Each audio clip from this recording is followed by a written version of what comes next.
I don't believe that I will be charged in any crime that relates to Russian collusion or WikiLeaks collaboration. I'm certainly guilty of bluffing and posturing and punking the Democrats. Unless they pass some law against bull and I missed it, I'm engaging in tradecraft. It's politics. That was Roger Stone back in October, but since then, a series of reports suggest he may be the next target of Special Counsel Robert Mueller. There you see the headlines right there.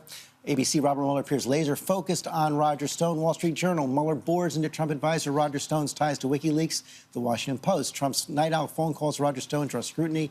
New York Times, Roger Stone sought WikiLeaks plans amid 2016 campaign. Roger Stone is here with us right now. Welcome to This Week. It does appear that Robert Mueller is developing a case that you were a key part of this whole Russia investigation. Russia funnels the hacked emails to WikiLeaks. You're the conduit between WikiLeaks and the Trump campaign. Are you still confident you won't be indicted? Well, none of that is true, of course, and there's no evidence to support that supposition. It is now 2 years in, $30 million. I think few Americans could withstand the kind of legal proctological examination that Mr. Mueller has put me under. According to the New York Times, I was under surveillance by the Obama administration in 2016. They wrote that on January 20th, 2017. And today, there is still no evidence whatsoever of Russian collusion between the Russian state and the Trump campaign involving WikiLeaks or not involving WikiLeaks. You say no evidence, but I want to just put up, we know that Mueller has talked to about a dozen of your associates. We know he's asked President Trump about your contacts, and we want to show some of the evidence that has just come out and then have you respond to it. It's a July 25th, 2016 email from you to Jerome Corsi where you say, get to Assange at the Ecuadorian embassy in London and get the pending WikiLeaks email. You have another July 31st email to Corsi where you talk about a British man named Ted Malloch, and you say Malloch, you tell him, should go see Assange.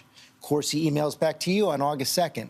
Word is our friend in the embassy, that must be Assange, plans 2 more dumps, one shortly after I'm back, second in October. Impact planned to be very damaging. You had another email to another associate of yours, Sam Nunberg, on August 4th. I dined with my new pal, Julian Assange, last night. And then on August 8th, you actually said this to a group of Republicans down in Florida. I actually have communicated with Assange. I believe the next tranche of his documents pertain to the Clinton Foundation. But now you say you never communicated with Assange at all, despite all of that documentary evidence at the time. Well, first of all, let's take them backwards. I clarified that last one a dozen times. I identified that I had a source, a progressive New York City radio host, who told me in late July that whatever WikiLeaks had, whatever Assange had alluded to quite openly on CNN in June and again on Fox in August, was devastating, was a bombshell, and that it would come in October. I identified that source. I was ridiculed in the media repeatedly. Last week, I produced text messages that prove indisputably that he was my source and that his source was a woman attorney working for WikiLeaks. You won't find that in the New York Times or the Washington Post or the Wall Street Journal.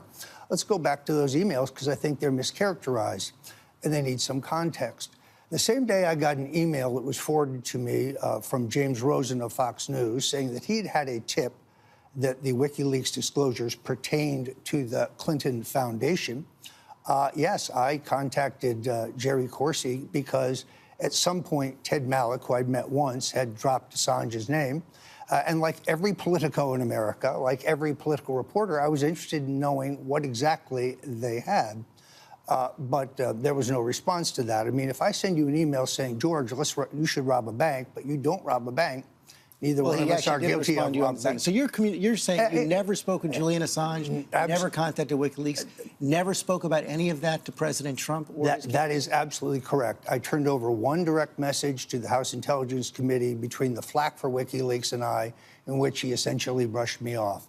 That immediately leaked to Atlantic Magazine, who then edited the context and published it. Now, I had no contact with Assange. Assange himself has said, while Roger Stone is a brilliant spin master, we've had no communication with him whatsoever. And if Robert Mueller develops evidence, says that he can show that you did talk to WikiLeaks, did communicate with WikiLeaks, and then did communicate with President Trump, That's all speculation, George. There is no such evidence. And in fact, going back to the email, I think those have been mischaracterized. Saying that these dumps are coming turns out to be completely incorrect. They don't come in early August as predicted by Mr. Corsi. And there's no reference in that email to John Podesta's emails either. It simply says Podesta will be exposed to the American people, whatever that means. It's not as if those things had not been widely published in early August. Have you had any contact with Robert Mueller or his prosecutors? We have not. None at all. That's correct. Does that suggest to you that you actually are a target? Usually they speak with the witnesses first. Well, it suggests nothing at all. Again, where is the crime? I engaged in politics. My purpose was to take a tip, which I thought to be solid, and then after that, to follow the WikiLeaks Twitter feed and set a Google News alert for Julian Assange, and use Twitter to hype as much voter and media attention to the disclosures when they came as politics. You were in this business once. That's called politics. You're proud of your work as a dirty trickster. Did you do any dirty tricks during the Trump campaign?